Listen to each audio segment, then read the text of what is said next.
any future Gaza deal, a day after Hamas accepted a new truce proposal. According to reports, the senior official has said that the government's stance had not changed and demanded the release of all hostages.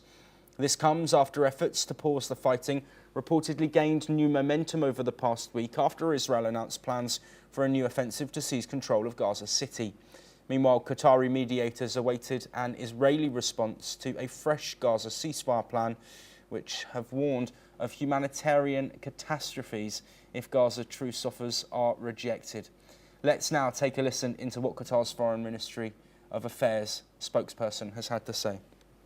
لسنا فقط كما نقول دائما في لحظة محورية وفي لحظة حاسمة وما إلى ذلك، نحن الآن في لحظة إنسانية فارقة. إن لم نصل إلى اتفاق الآن فنحن أمام كارثة إنسانية ستجعل الكوارث التي سبقتها يعني تتقزم. We are yet to receive a response from the Israeli side, so we cannot make any claims that a breakthrough has been made.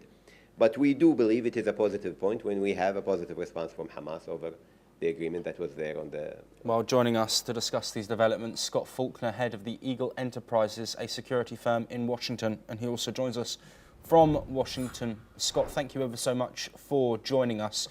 It seems that Israel aren't going to agree to this ceasefire deal that Hamas had agreed to. They say they want all of the hostages released at once. This comes despite Israel agreeing to a previous deal, which Qatar says is almost identical, that Steve Witkoff had proposed. What do you make of this situation? Well, once again, Hamas is trying to play for time. They're still hoping that between domestic support within Israel and international support or opposition to Israel will somehow blunt the Israeli offensive. So they're all playing for time. I mean, even Trump several months ago said, release all the hostages. Israel says, release all the hostages. This continually grotesque parceling out of bodies and live hostages has to stop. And again, Hamas has to release all alive and dead hostages as soon as possible if anyone is to take them seriously. Yes, Scott, questions will be raised, though, as to why Israel said yes before and is saying no now. Why do you think there has been a shift?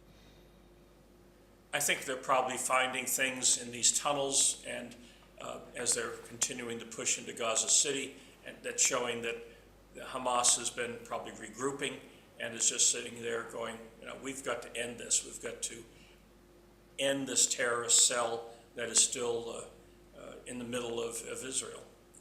Yes, and finally, Scott, unfortunately, we are running shorter on time. But where do you think this goes next? Of course, so much has been put on Hamas not saying yes to a deal, potentially delaying, as you mentioned as well. Now Hamas has said yes to a deal. Do you think that there could be further ramifications for the conflict, but also potentially for hostages that Hamas have been holding for almost 2 years now? Well, again, it's only a matter of speculation if any of these hostages are still alive. And so Israel knows that two things need to happen. The hostages all need to be accounted for, and whether they are alive or dead, they need to be released. And secondly, the Hamas threat has to end permanently.